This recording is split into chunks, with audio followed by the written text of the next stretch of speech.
already been planned out for years, right? Exactly how many coins are coming out. Well, so I think that what you've got to start with is whenever you look at financial markets, especially a kind of a macroeconomic standpoint, there's problems and solutions, right? And actually what ends up happening is precious metal investors and cryptocurrency investors, they actually agree on most of the problems, right? So there's no secret that, hey, look, if you print a lot of money, the currency gets devalued, right? There's no secret that there's high level of corporate debt and the federal balance sheet's out of control and all of those things. For the most part, there's agreement. So I won't spend a ton of time on that. The question then is, what do you do? Right.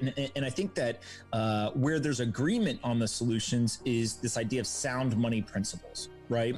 And so whether it's gold, silver, or Bitcoin, they all have various aspects of sound money principles.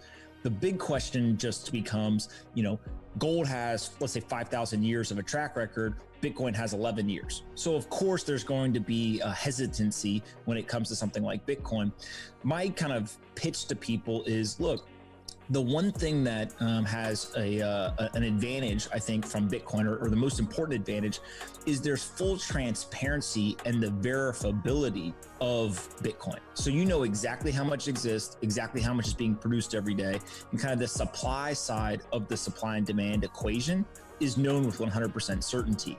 And so it's just a matter of generational divide, right? Older folks usually aren't used to kind of touching all the digital technologies. Younger people are. And so you kind of pick your asset, but they both have sound money principles. And I actually think both of them will do well coming out of this economic crisis. Fantastic. For an old guy like me, it was 1971 when Nixon took the dollar off the gold standard. And that's where you and I line up, is because when the dollar went off the gold standard, August 15th, 1971, they could print as much as they wanted. And today, they're printing in trillions. Before it was millions, then it went to billions, and now it's trillions. And just, a couple of days ago, the Mall of America, one of the biggest shopping centers in the world, just said they missed 2 payments of $1.2 billion a month. Imagine having a mortgage of $1.2 billion. So they missed 2 payments. The question is, who were those payments going to? And who's going to bail them out? And the Fed has to bail them out. In my opinion, they're going to have to print more money. And would you agree with that theory? Yeah, absolutely. I mean, look, whenever you get in these situations, there's 2 things that are important to understand, right? I always say that the U.S. economy is addicted to stimulus the same way that a crack addict is addicted to crack. Right? Yeah. You literally can't function without it. And we saw that when they tried to do some quantitative tightening, back in 2018. And then the second piece of this is any time that you get into these recessionary periods, they only have 2 tools, right? The central bank can only manipulate the interest rate, or they can print more money. And so they're using the tools they have, but they've already gone to 0% interest rates. They claim they're not going to go negative. So it's just a matter of how much do you print, right? Let's go bigger picture. I think most people know that. They just don't know what to do. And they don't know why you guys, younger guys, so enthusiastic on crypto. I mean, even Max Kaiser, he's not as young as you guys, but he calls himself the reincarnation of Satoshi. I just crack. He's not even Japanese. I should be Satoshi. But I'll tell you that the thing that really, really woke me up, and it was thanks to you, because I call Anthony when I have confusion and stuff, was this halving. Now the reason halving is important is because at the same time, this is why I converted over to Bitcoin. This is my reason, and it was Anthony that cleared it up for me, is that at the same time the Fed is printing trillions of dollars, Bitcoin is tightening. So Bitcoin's getting harder and the dollar's getting softer.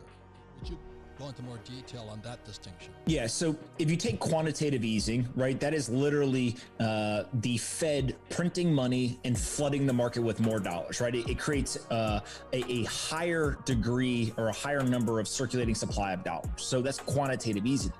Now, the opposite of that, quantitative hardening or quantitative tightening, would be them actually taking dollars out of circulation, right? And so what ends up happening in Bitcoin is something that looks like quantitative hardening. So there's 21 million Bitcoin that have ever been created. Every 10 minutes in the beginning, 50 of them were distributed into the circulating supply. that programmatically was cut in half 4 years later. So after 4 years of 50 Bitcoin every 10 minutes, it got cut to 25. It then went for 4 more years. It then got cut to 12 and a half. And just earlier this month in May, it went from 12 and a half to 6.25. So the way to think about this is previously, earlier this year, there was 1,800 Bitcoin a day that was getting created and entered into the circulating supply. Now there's only 900. So if you think about the opposite of quantitative easing is quantitative hardening, literally you're getting an artificially capped supply that is becoming harder and harder to get on a daily basis. And so as long as demand stays the same or goes up for that asset, the US dollar value should appreciate. And so the key piece to this, again, why are young people gravitating towards this asset is one, it's programmatic, right? Compare that to the Fed. People are betting trillions of dollars in the market on, are they going to print more? Are they not? What's the interest rate decision going to be, right? All that kind of stuff. With Bitcoin, we know with 100% certainty what's going to happen. And then the second piece is that it's programmatic, right? So nobody can go in and manipulate it. And so in a world where any TV station you turn on, everyone's arguing over what the Fed's doing, right? In this world, nobody can manipulate the market, right? There's nobody who can change that programmatic monetary supply schedule. Oh, so let me use old guy's language here. The Fed is centralized banking. So central is also communist. Command and control of a central government. That's communism. Whereas what Bitcoin, gold, and silver are, they're not controlled by anybody. So one of the reasons back in '72 when I started buying gold was because the Fed couldn't mess with it. They do mess with it to some degree, but they can't print a lot of it. And that's what I don't like about saving dollars. So explain why it's programmatic, but why I call it people's money, because there's not one person like Jerome Powell, the Fed chairman, who can say today it's going to do this, tomorrow it's going to do it. It's already been planned out for years, right? Exactly how many coins are coming out. Yeah, I mean, look, if you look at, let's say, the ECB board of governors, there's like 25 people that go in a room and make a decision, right? The Fed, I think it's, about 12 people go in a room and they make a decision. And so, I've got a friend who always says there's 12 people making the decision for a minimum of 330 million people's money, right? That just kind of doesn't sit well with younger people. And so when you look at something like Bitcoin, there's computer code that was written. That computer code can only be changed if more than 50% of the people on the network agree to change it.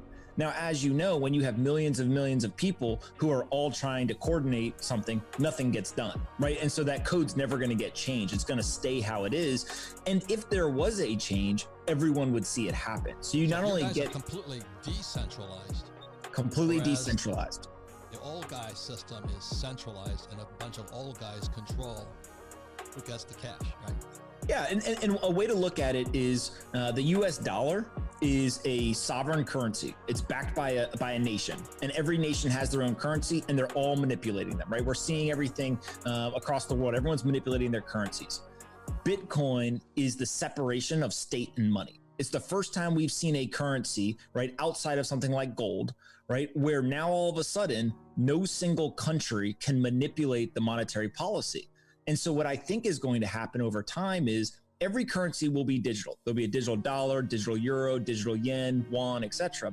So the technology will all be the same. The competition will happen at that monetary policy level. And I personally believe that the separation of state and money will become viewed as the superior monetary policy, just as gold for many, many decades has been seen as the superior store of value because of those sound money principles. Correct.